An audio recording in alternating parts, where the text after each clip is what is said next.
मित्रांनो नमस्कार. बारामतीचा दोस्त वार्ता यूट्यूब चॅनलमध्ये आपले मनपूर्वक स्वागत आहे.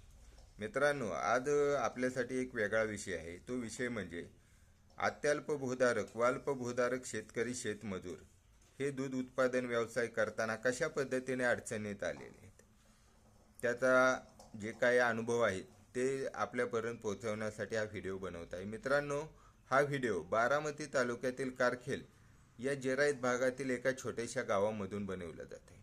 मित्रांनो, आपणासमोर एक खंत मांडण्याचा हा असा प्रयत्न आहे की सन 2018-19 साली या भागामध्ये दूध उत्पादकाच्या गाईच्या दुधाला दर हा साधारणपणे 31-32 रुपयापर्यंत मिळत होता.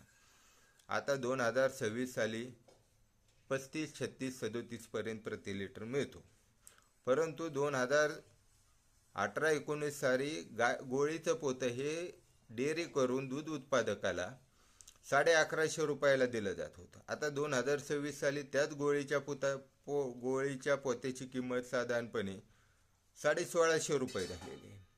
2018-19 साली जे चारा पीक मका आहे ते जेव्हा अत्यल्प भूधारक शेतकरी हा चारा पीक खरेदी करत होता त्यावेळेस तो 700 ते 900 रुपये प्रति गुंठा दर होता. आता 2026 साली याच भागामध्ये त्याच क्वालिटीचे त्याच प्रतीचे मका पीक हे खरेदी करायला गेले तर प्रति गुंठा 1700 ते 2000 रुपयापर्यंत दर झालेला आहे. म्हणजे दुधाचा दर हा 4 ते 5 रुपयाने वाढला, परंतु उत्पादकांना चारा पिकावरती खूप मोठ्या प्रमाणात खर्च वाढलेला आहे. म्हणजे 1150 गोळ्याचं पोतं 1650 रुपयाला, 700 ते 900 पर्यंत चारा पीक हे खरेदी करायला गेलं तर आता 1700 ते 2000 रुपये. मग तुम्ही बघा किती मोठी दुधाचा दर एवढ्या थोड्या रकमेने वाढला, पण चारा पीक खरेदी करायला एवढी प्रचंड मोठी रक्कम खर्च करायला लागत आहे.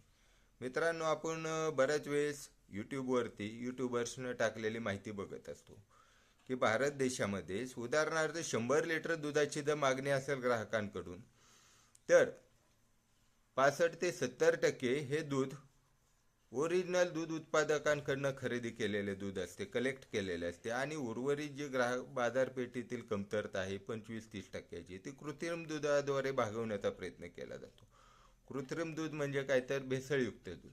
आणि या भेसळयुक्त दुधाचा आपल्या भारतीयांच्या आरोग्यावरती काय साईड इफेक्ट होतात हे आपण यूट्यूबवरती पाहतच असतो. तर मित्रांनो, विषय असा आहे की जर हे अत्यल्प भूधारक शेतकऱ्यांकडून शेतमजुरांकडून साधारण 2 ते 3% दूध उत्पादन वाढीचा हातभार लागतच असतो, परंतु अशा पद्धतीने जर दूध उत्पादकांना 1150ची गोळी 1650ला, 700 ते 900 रुपयापर्यंतचा मका पीक 1700 ते 2000 पर्यंत असे जर दर वाढवले तर हे अत्यल्प भूधारक क्षेत्र असणारे शेतमजूर दूध उत्पादक हे या दूध उत्पादन व्यवसायात टिकूच शकत नाहीत.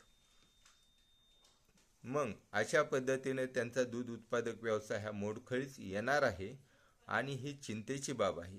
तर हे अत्यल्प भूधारक असणारे शेतकरी शेतमजूर यांची जी खंत आहे ती सोशल मीडियापर्यंत पोहोचवणे गरजेचे वाटले, म्हणून हा व्हिडिओला बनवला जात आहे. धन्यवाद. मी बारामतीचा दोस्त वार्ता अजित लोंढे.